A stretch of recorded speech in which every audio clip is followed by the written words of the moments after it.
Lecture 1 किसका? PGT physics का। तो सबसे पहले हम यहाँ क्यों आए हैं? क्योंकि पोस्ट आने वाली है पीजीटी फिजिक्स की। कितनी पोस्ट आने वाली है? लगभग 100 से 150 पोस्ट, जैसा कि अनुमानित है। अभी मैंने अभी आया नहीं है, लेकिन अनुमान लगाया जा रहा है कि इतनी पोस्ट आएगी। और इतनी पोस्ट आएगी इसका मतलब आप लोगों के पास बहुत संभावनाएं हैं कि आप क्या कर सकें, इस एग्जाम को क्वालिफाई कर सकें। क्योंकि एमएससी फिजिक्स वाले बहुत कम होते हैं, और जो गलती से एमएससी फिजिक्स कर लेता है उसके बाद वो हायर स्टडीज की तरफ देखता है, अधिकतर पीएचडी करने का दिखता है, नेट गेट सेट का दिखता है। लेकिन बीएड वाले और कम हो जाते हैं, समझ रहे हो? तो इस एग्जाम में बहुत कम कंपटीशन है बाकी एग्जाम की तरह, बाकी एग्जाम की तुलना में। यहाँ जितने भी एग्जाम होंगे की तैयारी चल रही है, जितने भी एग्जाम की कोचिंग इंस्टीट्यूट, उससे सबसे कम कंपटीशन रहेगा एमएससी फिजिक्स में। क्योंकि फिजिक्स को लोग टफ सब्जेक्ट समझते हैं। हमारे लिए तो इजी है क्योंकि हमने किया हुआ है, लेकिन लोगों के लिए क्या है टफ। किसी को एमएससी फिजिक्स किया है तो चेहरे का भाव बदल जाता है, वाह यार तू तो जीनियस आदमी है, ऐसा है ना। तो ये ध्यान रखो कि आपके पास अभी है गोल्डन अपॉर्चुनिटी। ये लास्ट बार ओपन एग्जाम हुआ था 2019 में। ओपन एग्जाम का मतलब समझ रहे हो ना, सारी कैटेगरी के लिए जिसमें पोस्ट आई थी। तो अभी 6 सालों से एग्जाम ही नहीं हुआ ओपन कैटेगरी का। 2023 में और हुआ था एक एग्जाम, लेकिन वो बैकलॉग था, उसमें सिर्फ एससी और एसटी की सीट थी। तो अब अगली बार कब होगा बोल तो रहे, दूसरा चरण आएगा इसके बाद और, लेकिन क्या पता। तो ये हमारे लिए गोल्डन अपॉर्चुनिटी है, इसका हमको बहुत अच्छे से यूटिलाइज करना है। ठीक है, अब थोड़ा सा जान लेते हैं हम जिसके लिए कोचिंग करने आए हैं पीजीटी फिजिक्स, ये होता क्या है। इसको बोलते हैं व्याख्याता। व्याख्याता क्या पोस्ट होती है? स्कूल डिपार्टमेंट में टीचर की सबसे बड़ी पोस्ट है, इससे बड़ी पोस्ट नहीं होती। इससे आगे फिर प्रिंसिपल और वाइस प्रिंसिपल होता है। ठीक है, पीजीटी का फुल फॉर्म होता है पोस्ट ग्रेजुएट टीचर। ठीक है, ये पढ़ाएंगे क्लास 9th से लेके 12th तक के बच्चों को। यही बेसिक फंडामेंटल बनाते हैं किसका? इंजीनियर्स का, साइंटिस्ट का, डॉक्टर्स का। चलो अब थोड़ा सा हम लोग आपके और हमारे बारे में जान लेते हैं, है ना। तो आपसे चालू करते हैं। ललिता साहू, कहाँ से आए हैं आप? अच्छा, कहाँ से की है आपने बीएससी एमएससी? अच्छा, हाँ, एमएससी नवीन गर्ल्स कॉलेज रायपुर से। और बीएससी बलौदाबाजार से। ठीक है, कब पास किया एमएससी? अच्छा, और बीएड हो गया है? ठीक है, आपका भाई? नवीन सिंह गुरवे। बैठो बैठो बैठो, बैठो मिलाई शंकराचार्य कॉलेज से। हाँ हाँ, साइंस कॉलेज रायपुर से। कौन से बैच में? 23 बैच में। आप भाई? हिमांशु। हाँ हाँ, रविशंकर से। कौन से बैच में? अच्छा, 2020 में कंप्लीट हुआ ना। तो थोड़ा सा मेरे बारे में जान लो। मेरा नाम है जैन सर, है ना। मैं बीएससी किया हुआ हूँ, एमएससी रविशंकर यूनिवर्सिटी से गोल्ड मेडलिस्ट हूँ। उसके अलावा एमटेक कर रहा था आईआईटी दिल्ली से। उसके अलावा अभी पीएचडी कर रहा हूँ फिलहाल। मेरा नेट पीएचडी निकला हुआ है, सेट निकला हुआ है, महाराष्ट्र सेट निकला हुआ है, गेट निकला हुआ है 2 बार, आईआईटी जैम निकला हुआ है ना। तो हम अब तैयारी चालू करेंगे पीजीटी फिजिक्स की। चलो, तो जैसे कि मैंने आपको बोला कि एग्जाम इसका हुआ है 2 बार, 2019 और 2023 में। भले इसमें जनरल की पोस्ट नहीं थी, लेकिन पेपर तो इंपॉर्टेंट है इसका हमारे लिए। तो चलो मैं कुछ दिखाता हूँ इससे रिलेटेड आपको।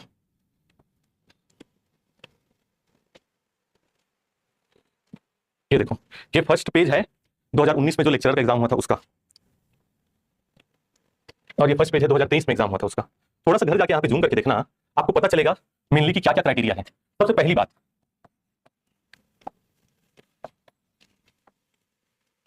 इस एग्जाम को कंडक्ट कौन कराता है? सीजी व्यापम। ठीक है, कोई भी एग्जाम सीजी व्यापम का होता है, इसका मतलब क्या होता है? उसमें होगी 1/4 नेगेटिव मार्किंग। इसको हमेशा ध्यान देना है, बहुत बड़ा दिक्कत है ये 1/4 नेगेटिव मार्किंग। सबसे इंपॉर्टेंट चीज यही है इसमें बताने का। तीसरा चीज, इसमें होंगे 150 क्वेश्चंस। ठीक है, इस 150 क्वेश्चंस में से एक तो फिजिक्स होगा, एक जनरल स्टडीज होगा। फिजिक्स के आएंगे 100 क्वेश्चंस, हर क्वेश्चन का 1 मार्क। जनरल स्टडीज में आएंगे 50 क्वेश्चंस, हर क्वेश्चन का 1 मार्क। तो कितने क्वेश्चन हो गए? 150। अब देखो, ये यहां पे लिखा हुआ है, फिजिक्स को 4 भाग में डिवाइड कर दिया था 2019 के पेपर में। कौन कौन से भाग में? देखो, first modern physics. Modern physics का मतलब समझते हो? Quantum, atomic, nuclear. ठीक है, साथ में थोड़ा सा इलेक्ट्रॉनिक्स। इसका वो दिया था 25 मार्क्स। ठीक है, इसके अलावा सेकंड था ईएमटी। ईएमटी समझते हो ना, इलेक्ट्रोमैग्नेटिक थ्योरी। इसका वो दिया था 25 मार्क्स। थर्ड दिया था साउंड एंड लाइट, इसका था 25 मार्क्स। और इसके अलावा था ग्रेविटेशंस एंड मोशंस, इसका था 25 मार्क्स। इतना क्लियर हुआ? ये 2019 का है पूरा जो बता रहा हूं। क्या? मॉडर्न फिजिक्स जिसमें आता है क्वांटम, एटॉमिक, न्यूक्लियर, इलेक्ट्रॉनिक्स, इसका था 25 मार्क्स, 25 क्वेश्चन। ईएमटी का था 25 marks, 25 question. Sound and light का था 25 मार्क्स, 25 क्वेश्चन। और ग्रेविटेशनल एंड मोशन का था 25 मार्क्स, 25 क्वेश्चन। क्लियर हुआ? अब देखो जनरल स्टडीज में क्या हो रहा था। ये बोल रहा था चाइल्ड डेवलपमेंट पेडागोजी। बीएड किया ना आप लोग सभी, तो बीएड में पढ़े होंगे चाइल्ड डेवलपमेंट पेडागोजी, है ना। कोलबर्ग ये सब पूछता है कि क्या क्या था, कैसे था, बच्चे का विकास कैसे होगा, बच्चे के विकास के सोपान क्या होते हैं, ये सब। तो ये चाइल्ड डेवलपमेंट पेडागोजी जो था वो था 30 मार्क्स का। इसके अलावा हिंदी 5 नंबर का, इंग्लिश 5 नंबर का, कंप्यूटर 5 नंबर का, और जीके छत्तीसगढ़ और इंडिया का 5 नंबर का। टोटल हो गया 150 नंबर। अब इसमें क्या समझ आ रहा है कि फिजिक्स जो है टोटल वो 100 नंबर का है, उसको डिवाइड कर दिए। जनरल स्टडी 50 नंबर का है, उसको हम डिवाइड कर दिए। हुआ तक क्या था 2019 के एग्जाम में कि कट ऑफ आया था जनरल ओबीसी का लगभग 40, 45, 50 नंबर बस। क्यों? कैंडिडेट है नहीं, न्यूमेरिकल किसी से बनता नहीं अपन छत्तीसगढ़ वालों से, न्यूमेरिकल न्यूमेरिकल डाल दिया था 50-60%, 50-60 नंबर 150 में। सोचो, तो हमको क्या करना है? सिर्फ लगे रहना है, थोड़ी मेहनत, थोड़ा स्टडी, थोड़ा पढ़ाई, सेल्फ स्टडी, न्यूमेरिकल सॉल्विंग से हम पहुंच जाएंगे जहां तक अपने को पहुंचना है। पहली बात, डरना नहीं। हम लोग क्या है छत्तीसगढ़ वाले, न्यूमेरिकल देखें हटाना यार, कौन बनाएगा न्यूमेरिकल को, थ्योरी पढ़ के पूरा 11वीं 12वीं वैसे पढ़ोगे आप लोग, जहां तक मैं समझता हूं। न्यूमेरिकल में ध्यान देते नहीं थे हम लोग, और उसी कारण हम लोग पीछे रह जाते हैं। तो हमको क्या करना है, यहाँ न्यूमेरिकल बनाने की एबिलिटी डेवलप करनी है, क्योंकि थ्योरी क्वेश्चन आप भी बनाओगे, आप भी बनाओगे, आप भी बनाओगे। अब न्यूटन के थर्ड लॉ क्वेश्चन आएगा, कैसे नहीं बनाओगे? लेकिन जहां वो अप्लाई कर दिया, थोड़ा सा बॉक्स डाल दिया, इसके ऊपर इतना न्यूटन का फोर्स लग रहा है, इतना फ्रिक्शन लग रहा है, तो दिमाग चकरा जाएगा। तो हमको ये डेवलप करना है, और मेरे ख्याल से आप लोग भी यही डेवलप करने के लिए आए हो। थ्योरी तो आप पढ़ सकते हो, थ्योरी हम पढ़ाएंगे, वो बात नहीं बोल रहा हूं, लेकिन हमारा मेन फोकस किसके ऊपर रहेगा? न्यूमेरिकल के ऊपर। तभी आप भीड़ से अलग हो पाओगे। न्यूमेरिकल के 50 से 60 क्वेश्चन आएंगे 50 में, और वो 50 में से 60 क्वेश्चन में से जनरल इंसान के जो पेपर दिलाएगा, बिना तैयारी किया, थोड़ा बहुत तैयारी के भी, उससे 10 क्वेश्चन बनेगा, 10 से 20 क्वेश्चन, उससे ज्यादा नहीं बनेगा। जहां आप न्यूमेरिकल में 30 क्वेश्चन टच कर दिए, वहां बेड़ा पार हो गया। और हम चाहते हैं कि यहाँ पे जो जो आए हैं उन सब का क्या हो जाए, सिलेक्शन हो जाए। अब देखो, ये जो है 2023 का है ना? इसका क्या पैटर्न में लिखा था? ये लिख दिया था फिजिक्स को डायरेक्ट 100 नंबर का, डिवाइड नहीं किया 4 भाग में कि मॉडर्न फिजिक्स का इतना, ईएमटी का इतना, लाइट एंड साउंड का इतना, ये सब करके। बाकी तो जनरल स्टडीज था, जैसे कि चाइल्ड डेवलपमेंट पेडागोजी, इसको वो बोला 30 का ही आएगा, हिंदी को बोला 5, इंग्लिश को कहा गया यार, छोड़ो। तो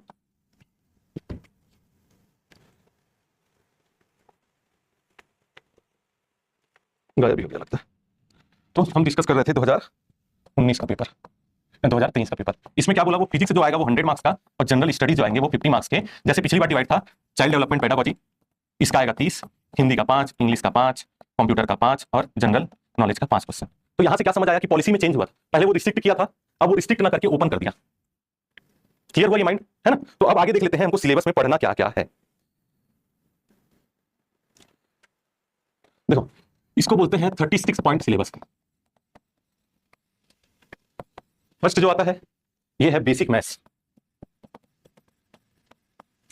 सेकंड जो आता है वेक्टर, थर्ड आता है यूनिट्स एंड डायमेंशंस, फोर्थ जो आता है motion in 1D। Hindi English का क्या सीन है आप लोगों का? हाँ, ये basic maths, vector, unit, dimension अभी तक ठीक चल रहा है ना, कि ज्यादा इंग्लिश हो जा रहा है?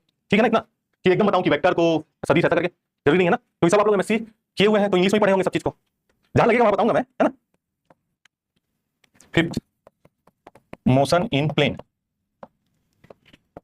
सिक्स्थ है न्यूटन्स के लॉ, सेवेंथ है फ्रिक्शंस, एट्थ है सर्कुलर मोशन, नाइन्थ है वर्क एनर्जी पावर, टेंथ है सेंटर ऑफ मास, 11th है कोलिजन, 12th है रोटेशनल मोशन,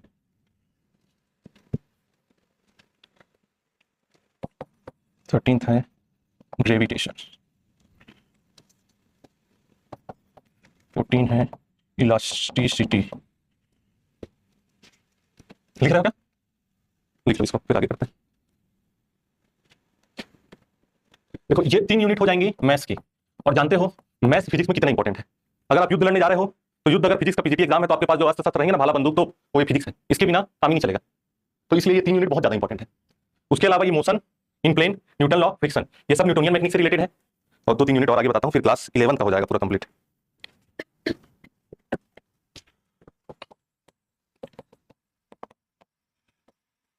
यह है फ्लूइड मैकेनिक्स, इसको तरल की गति ऐसा कुछ बोलते हैं, है ना? 16 thermodynamics, 17 heat transfer, 18 kinetic theory of gases, 19 आएगा सिंपल हार्मोनिक मोशन, और 20वां आएगा वेव मोशन। ये सब इतना जितना लिखे हैं ना अपन सिलेबस में, यहां से 1 नंबर से लेके 20 नंबर तक, ये सब है क्लास 11 का। यहां पे लिख देता हूं 1 से 20 है क्लास 11 का, और हमारा पूरा पूरा यहाँ पे जो चलेगा क्लासेस, वो इन लेक्चरों को लेके इन टॉपिक के हिसाब से चलेगा। तो लिख लिया, कुछ बचा है? 18 है सिंपल हार्मोनिक मोशन, इसको दोलनी गति बोलते हैं, और वेव मोशन तरंग गति। 18 heat kinetic theory of gases,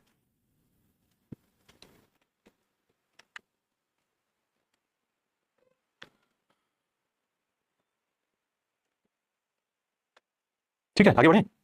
चलो ये 20 तक का हो गया। अब इसके आगे 20 से लेके 26 तक का ये आ जाएगा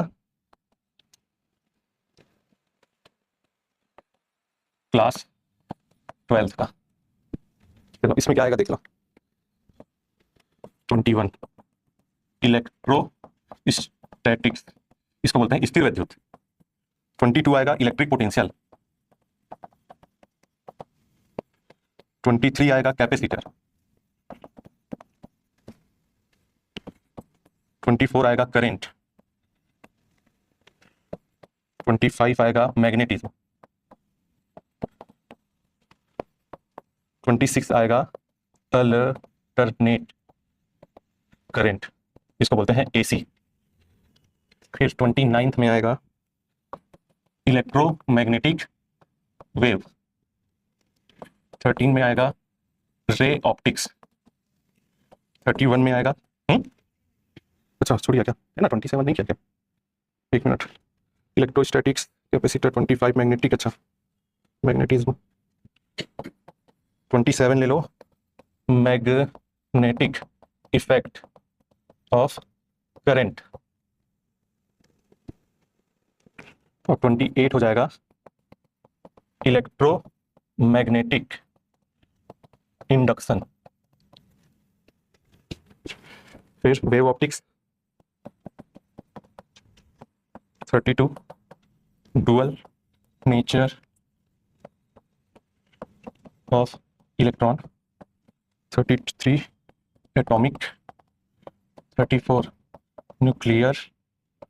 35 सेमीकंडक्टर। 36 कम्युनिकेशन। तो ये टोटल हुआ आपका पीजीटी फिजिक्स का सिलेबस। ये पूरा है क्लास 12 का।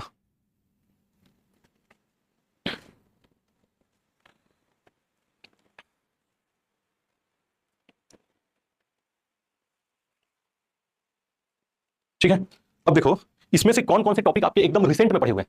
रिसेंट मतलब कि एमएससी में तो वही सबसे ज्यादा रिकॉल होगा आप लोगों को। अभी क्लास 11 और 12 का तो सब निकल गया होगा दिमाग से। अभी सर्कुलर मोशन का कुछ पूछूंगा, फ्रिक्शन का बताओ कितने टाइप के फ्रिक्शन होते हैं, बहुत कुछ निकल गया होगा दिमाग से। लेकिन अभी रिसेंट एमएससी का एकदम याद होगा। और रिसेंट एमएससी में क्या पढ़े हो आप लोग? सेमीकंडक्टर पढ़े हुए हो, ठीक है। न्यूक्लियर करके तो एक पूरा पेपर ही था। एटॉमिक करके पढ़े हो, डुअल नेचर भी लगभग पढ़े हो, समझ के चलो। वेव ऑप्टिक्स तो नहीं पढ़े हो, रे ऑप्टिक्स भी नहीं पढ़े हो, इलेक्ट्रोमैग्नेटिक वेव पढ़े हो कहीं ना कहीं, लेकिन उसका एडवांस वर्जन पढ़े हो, कंप्लीट उसको नहीं पढ़े हो, ठीक है। ब्रेमस्टर्म ये सब पढ़े होगे, लेकिन जो बेसिक होता है इलेक्ट्रोमैग्नेटिक वो नहीं पढ़े हो, वो सिर्फ क्लास 12 में है। अब देखो इलेक्ट्रोमैग्नेटिक इंडक्शन पढ़े हो क्या? नहीं। मैग्नेटिक इफेक्ट ऑफ करंट नहीं। एसी करंट नहीं। मैग्नेटिज्म थोड़ा सा पढ़े हो सॉलिड स्टेट फिजिक्स में, सुपर मैग्नेट ये सब पढ़े हो ना, ठीक है। करंट पढ़े क्या? नहीं। कैपेसिटर पढ़े क्या? नहीं। इलेक्ट्रिक पोटेंशियल पढ़े क्या? नहीं। इलेक्ट्रोस्टैटिक पढ़े क्या? नहीं। क्लास 12 में इतना पढ़े हो। वेव मोशन पढ़े क्या? क्लास 12 में कुछ पोर्शन पढ़े हो, पूरा नहीं पढ़े हो। काइनेटिक थ्योरी ऑफ गैसेस पढ़े हो थर्मोडायनेमिक्स में, याद करो। पढ़े हो, याद नहीं आ रहा, एक बार पलट के देखना। थर्मोडायनेमिक्स तो पढ़े हो। इलास्टिसिटी पढ़े क्या? नहीं। ग्रेविटेशनल पूरा पढ़े क्या? नहीं। रोटेशनल मोशन नहीं। कोलिजन नहीं। सेंटर ऑफ मास नहीं। वर्क एनर्जी पावर नहीं। सर्कुलर मोशन नहीं। सिंपल हार्मोनिक मोशन पढ़े क्या? पढ़े हैं कुछ हद तक, लेकिन न्यूटोनियन वाला नहीं पढ़े हैं, तो इसको भी मान लो एम में डाल देता हूं अभी फिलहाल। हीट ट्रांसफर पढ़े क्या? ऐसा कुछ थोड़ा बहुत पढ़े हैं, लेकिन एकदम ज्यादा रिलेटेड नहीं पढ़े। फ्लूइड मैकेनिक्स सवाल ही नहीं होता। फ्रिक्शन, न्यूटन के लॉ, प्लेन मोशन, 1D ये सब पढ़ेगा एमएससी में। कुछ कुछ पढ़े हो, पूरी तरह से नहीं पढ़े हो। हाँ, और ये पढ़े हो मैथ्स में, मैथमेटिकल फिजिक्स में, ठीक है। तो ये हुआ हमारा 36 पॉइंट का सिलेबस। हमको इसको पूरा कंप्लीट करना है और हम ट्राई करेंगे कि आपका हैप्पी न्यू ईयर होने से पहले सिलेबस का भी हैप्पी न्यू ईयर हो जाए। सबसे बेस्ट केस में हम ये ट्राई करेंगे, ठीक है। तो कैसा लगा सिलेबस देख के बताओ? कर लोगे सिलेबस को? हाँ, ये बात। अब देखो कुछ चीजें बताता हूँ छोटी छोटी, फिर हम इससे पहले पूरा तैयारी चालू करें। आज डे है हमारा डे 1, ठीक है। आप लोग जो जो में आए हो, एमएससी फिजिक्स का पोस्ट आने वाला, पीजीटी फिजिक्स का अपन तैयारी करेंगे, हमको व्याख्याता बनना है, लेक्चरर बनना है, ये सब, ठीक है। एक ग्राफ एक्सप्लेन करता हूँ आपको। दो एक्सिस होती हैं, एक्स और वाई। एक्स एक्सिस में रख रहा हूं टाइम, ये है डे में रख लो या मंथ में रख लो, ठीक है। वाई एक्सिस में है आपका जोश, जुनून, उम्मीद। मान लो ये है 100%। आज वो है 100%, क्योंकि आज पहला दिन है। पहले दिन आए हो, है मन में उम्मीद है मैं कर लूंगा, सब चीज अच्छा होगा, आज से 6 महीने बाद मैं पीजीटी फिजिक्स का टीचर होऊंगा। लेकिन जैसे जैसे टाइम बढ़ते जाएगा, आपका ये उम्मीद और जोश, जुनून ये ऐसे गिरेगा। लास्ट तक पेपर आने से पहले थोड़ा सा हड़बड़ाएगा, ऐसे ऐसे करके शांत हो जाएगा। जनरल इंसान के साथ यही होता है। जैसे जैसे दिन बीतते जाएंगे, आपको मोटिवेशन जोश क्या होता जाएगा? कम होते जाएगा। 2 दिन तो एकदम शौक से पूरा एक्सरसाइज करके आओगे, जो क्वेश्चन बताऊंगा, जो होमवर्क बताऊंगा करके आओगे। उसके बाद क्या करोगे? कुछ लोग तो मेंटेन कर लेंगे, कुछ लोग हड़बड़ा जाएंगे। और ये हड़बड़ाना नहीं है, हमको इसको मेंटेन करके चलना है। मानता हूं ये ऐसे होगा यहाँ पे थोड़ा बहुत, एंड पेपर आते तक हमको फिर से इसको कांस्टेंट बनाना है यहाँ पे, समझ रहे हो? कुछ भी हो गया, कभी कुछ बीमार हो गया, कुछ कहीं जाना पड़ गया, है ना, किसी की शादी में है, भैया शादी है, कुछ भी है, तो इसको मेंटेन करके रखना है। क्योंकि अभी क्या आने वाले हैं पूरे पूरे त्योहार, गणेश भगवान का त्योहार चल रहा है, फिर दुर्गा माता का त्योहार आएगा, फिर क्या आएगा, दिवाली आएगा, तो पूरा फेस्टिव सीजन है अभी जब तक कोर्स चलेगा। तो अपने आप को सेल्फ फोकस और सेल्फ मेंटेन रखना है। क्या करने के लिए? हमारा जोश और मोटिवेशन को कांस्टेंट बनाए रखने के लिए। ये सब जो वीडियो बने हैं ना, ये आपके त्योहार, आपकी इच्छाएं हैं जो आपको बार बार डाइवर्ट करेगी कि आपका जोश क्या हो जाए, कम हो जाए। इस चीज को बस पूरा याद रखना लास्ट दिन में तक, और लास्ट दिन मेरे को बताना कि जोश यहाँ पे है या नहीं। मैं चाहता हूं कि सब आप लोग यहाँ पे मिलो, मेरे को यहाँ पे मत मिलो, क्योंकि यहाँ पे मिलोगे तो फिर वहीं हार जाओगे। जहां ये गिरा ना, आप वहीं हार गए। क्यों? क्योंकि अभी तक पीजीटी फिजिक्स में पोस्ट आते थे 500, 600, 2019 के 600 पोस्ट आए थे। 30-35 नंबर वालों को भी लगा है। 30-35 नंबर मतलब समझो 50 नंबर का जीएस है, पेडागोजी 30 नंबर का हिंदी इंग्लिश। तो जो लोग फिजिक्स का लेक्चरर बने हैं 2019 में, उनमें से बहुत लोग फिर कुछ 50 नंबर से बने। लेकिन इस बार ऐसा नहीं है। इस बार मात्र कितने पोस्ट हैं? 100 से 150 मैक्सिमम केस में, और 100 से 150 पोस्ट, उसमें भी 6 साल से पेपर हुआ ही नहीं है ओपन कैटेगरी का। जनरल ओबीसी तो पोस्टिंग ही नहीं हुआ 6 साल से। तो इन 6 सालों में कितने लोग एमएससी फिजिक्स और बीएड करके बैठे होंगे, और उनसे कंपटीशन करना है आपको। ये चीज एकदम दिमाग में घुसा के रखो कि मैं जब मेरा बेस्ट दूंगा या मैं मेरा बेस्ट दूंगी तभी मैं इसमें पहुंच पाऊंगा। क्योंकि आज ऐसा हो गया है, एक एक मार्क्स से ऊपर नीचे होता है। जैसे कि दिखा रहा हूं तुम लोगों को, थोड़ा सा देखना।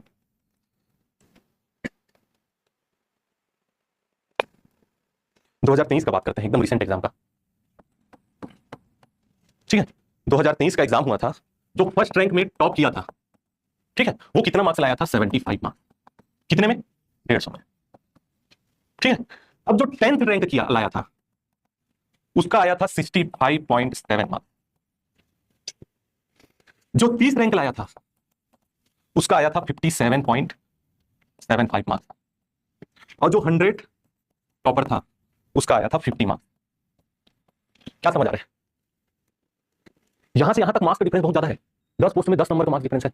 यहां से यहां तक देखो कितना है, 8 नंबर में 20 लोग घुस गए, और उसके बाद यहां से यहां 8 नंबर में 70 लोग घुस गए। इसका मतलब क्या समझ आया? थोड़ा सा नंबर, एक निगेटिव मार्किंग, एक गलत क्वेश्चन आपको हो सकता है कि सिलेक्शन से बाहर भी कर दे। समझ आ रहा है? हमको किसी भी हाल में क्या होना है? सिलेक्ट। और उस सिलेक्शन के लिए की जो है वो ये है कि देखो, मेन फिजिक्स आएगा 100 मार्क्स का। इस 100 मार्क्स में लगभग 50 से 60% क्वेश्चन जो आएंगे वो न्यूमेरिकल आएंगे, 40 से 50% क्वेश्चन जो आएंगे वो आएंगे थ्योरेटिकल, ठीक है। थ्योरेटिकल में कभी आप श्योर नहीं हो पाओगे जब तक आपका पूरा कंटेस्ट होगा कि यही पूछ रहा है, यही बनाया होगा। न्यूमेरिकल में श्योर हो सकते हो आप, क्योंकि आप उसको सॉल्व कर दोगे। लेकिन न्यूमेरिकल में एक प्लस माइनस गलती कर दी, क्या हो गया? खत्म, टाटा बाय बाय। एक गलत क्वेश्चन जो आपको 1 मार्क्स देने वाला था, अब आपके मार्क्स में से 0.25 नंबर काट देगा। तो यहां क्या इंपॉर्टेंट है? क्वेश्चन बनाना, क्वेश्चन सेलेक्ट करना कि क्या मेरे से बन रहा है, वो तो इंपॉर्टेंट है ही। साथ में क्या इंपॉर्टेंट है कि किस क्वेश्चन को छोड़ देना है, नहीं बनाना है। यहां बीएससी एमएससी नहीं है कि कम से कम फार्मूला लिख दिए स्टेप मार्किंग मिलेगा। यहां फार्मूला लिख दिए, सॉल्व करने लगे, कुछ बता दिए तो उल्टा माइनस चले जाओगे, और ये आधा नंबर या 1/4 नंबर आपको सिलेक्शन से बाहर कर सकता है। तो हम क्या चाहते हैं? जितने क्वेश्चन बनाए उसमें लगभग 95% की एक्यूरेसी हो। अब 5% तो किसी भी हाल में हो गई, थोड़ा बहुत 19-20, लेकिन हम चाहते हैं जो बनाए उसमें क्या हो, 95% मार्क्स की एक्यूरेसी। तुक्का लगाने वाला एग्जाम नहीं है ये, जहां तुक्का लगाओगे वहां नहीं पड़ जाओगे। क्योंकि नेगेटिव मार्किंग है, 100 को मार दिए, -25 अगर नहीं आया एक तो भी सही। तो इस चीज को ध्यान रखो कि क्वेश्चन कौन सा बनाना है, कौन सा नहीं बनाना है। हर टॉपिक आपसे नहीं बनेगा, कुछ टॉपिक आपसे एकदम अच्छे से बनेगा, तो जो बनेगा वो आपका हथियार है। उस क्वेश्चन को छोड़ना नहीं, और जो नहीं बन रहा है उसको भी एक बार पढ़ना, समझने की कोशिश करना, क्या मैं बना पा रहा हूं, क्या मेरे ऑप्शंस मैच कर रहे हैं। ऑप्शन मैच कर रहे होंगे तो उसको बनाना है, नहीं बन रहे होंगे तो उसको छोड़ देना है, हड़बड़ाना नहीं, उसको बनाने की कोशिश नहीं करना है। चलो, आज फर्स्ट क्लास है, हमारा टारगेट क्या हो बताओ? क्या लगता है क्या टारगेट होना चाहिए? कितना मैं ले आऊं 150 में, सब नेगेटिव नेगेटिव काट के, कि मेरा सिलेक्शन हो जाए? बताओ जी। 80 प्लस, थोड़ा ऊपर देखो, ये 75 मार्क्स टॉपर का आया था। अगर आप कहीं ना कहीं 70 प्लस 80 प्लस ले आए तब तो आप टॉपर हो एग्जाम के। एक बेसिक अपन चाहते हैं कि एक पोस्ट मिल जाए अपने को, तो उस केस में कितना नंबर चाहिए? देखो, टॉप 1 का भी ना सोचें, अगर हम टॉप 10 का सोचें तो 65 नंबर इनफ है। तो इस 65 नंबर में हमारा टारगेट है 65 प्लस। इस प्लस का मतलब समझ रहे हो? किसी भी हाल में 65 नंबर अपने को चाहिए, पहली बात। दूसरी बात, ये कहां से आएगा? 100 नंबर का फिजिक्स है, 50 नंबर का जनरल स्टडीज है। एक बात बताओ, दोनों में टफ कौन जाएगा आपको? फिजिक्स ही जाएगा। कितना परसेंट बना लोगे लगता है फिजिक्स में 100 क्वेश्चन में से अभी आज की कंडीशन में? 30-40 सही। आप 25, आप 30 तक। और इसमें हाँ, चाइल्ड डेवलपमेंट पेडागोजी है, हिंदी है, इंग्लिश है, रस छंद अलंकार आएंगे। इंग्लिश में ए एंड द आर्टिकल्स ये सब आएगा, है ना। कंप्यूटर में से 5 में से 4 बना लोगे मेरे ख्याल से। ये इनपुट है, आउटपुट है, ये वायरस होता है, ये होता है। मतलब जनरल नॉलेज, उसमें से क्या आएगा, कैसा आएगा, किसी को नहीं पता, कुछ भी आ सकता है। तो उसमें एक दो बन जाएगा। तो बताओ 50 में से कितना आएगा? इसका 45 नंबर बस्ते में है आपके, अगर सही से करो तो 45 क्वेश्चन, 40 तो है ही। बताओ कितना कितना ले आओगे? 70%, 35 नंबर। आप भाई 30, आप 30-35, चलो। तो अब देखो हमारा टारगेट क्या रहेगा। हम चाहते हैं कि आप जनरल स्टडी इतने अच्छे से पढ़ो कि आपका एटलीस्ट 35 नंबर आ जाए किसी भी तरह से। 30 नंबर का चाइल्ड डेवलपमेंट पेडागोजी है, उसका एक सिद्धांत है, दिमाग में रख लो, 20 क्वेश्चन बन गए। क्या? बच्चा जो है वो भगवान है, बच्चे से गलती हो ही नहीं सकती। सारी गलती किसकी है? बच्चे के साथ जो है उसकी। बच्चा कुछ तोड़ दिया, कुछ फोड़ दिया तो भी उसका पैर पड़ लेना है, वो भगवान का रूप है बच्चा। कभी भी क्वेश्चन आए ऐसा, ये ट्रिक बस रखोगे, आपका 30 में से लगभग 15 से 20 क्वेश्चन बन जाएगा। हमेशा गलती किसकी होगी? लगभग टीचर की। बच्चे की कभी गलती नहीं होगी। बच्चा क्या है? भगवान। ये कुछ चीजों को देखोगे, आप पढ़ोगे तो इतना ला सकते हो। और हमारा फिजिक्स में जो टारगेट रहेगा वो रहेगा 50 से 60 क्वेश्चंस का। मैं चाहता हूं कि आप पेपर में जाओ तो एटलीस्ट 60 क्वेश्चन अटेम्प्ट करो। एटलीस्ट 40 क्वेश्चन तो ऐसे रहेंगे तो जी नेट लेवल का भर देगा वो उठा के, तो कुछ तो हाई फाई निकल जाएंगे, कितना भी पढ़े रहो, पूरा का पूरा क्वेश्चन नहीं बना पाओगे। लेकिन अगर 60 क्वेश्चन अटेम्प्ट करके सही बना लिए तो कहां हो आप लोग? देखो ना, सोचो। एरर भी ले लेते हैं, चलो पूरा का पूरा सही तो होगा नहीं, 10% क्वेश्चन अलग गलत होंगे। 10% क्वेश्चन गलत होंगे, इसका मतलब क्या हुआ? नेगेटिव मार्किंग भी लेगा वो थोड़ा बहुत, तो लगभग 2-2.5 नंबर नेगेटिव मार्किंग में कटेगा। 2.5 नंबर। अगर मान लो 60 बना रहे हो, है ना, 12.5 नंबर नेगेटिव मार्किंग में कट गया, कितना नंबर आ रहा है? लगभग 47.5 नंबर। इसमें भी कुछ तो नेगेटिव होगा, 30 नंबर। कितना पहुंच गया? कितना? 77.5। टॉपर के नंबर से ज्यादा हो तो क्या है मेन उद्देश्य, मेन की? जिन क्वेश्चन को छोड़ना है उनको अटेम्प्ट नहीं करना है, क्योंकि नेगेटिव मार्किंग बहुत खतरा है। और हमको हमारा टारगेट ये है कि आपको ये जो है जीएस वो बहुत अच्छे से पढ़ना है। सिलेक्शन नहीं, सिलेक्शन कराने वाला फिजिक्स है, लेकिन जो बेस होता है ना, बेस ये देगा, क्योंकि इतना सबको मिलेगा ही, बिना पढ़े जाएगा वो भी 30 नंबर मार के आएगा, 25 से 30 नंबर इसमें। तो टारगेट क्या है हमारा? 70 प्लस, 75 प्लस, एटलीस्ट गिरे से गिरे हालत में 65 प्लस। 65 प्लस मतलब क्या है? Selection confirm. चलो, अब ये तो हो गया पूरा एग्जाम के बारे में, सिलेबस क्या था ये सब समझ आया आपको। कहीं पे कोई डाउट है तो पूछ सकते हो, बताओ। कोई डाउट नहीं है? ये सब जानते थे पहले से, कुछ कुछ चीजें, कुछ नया जानने को मिला थोड़ा।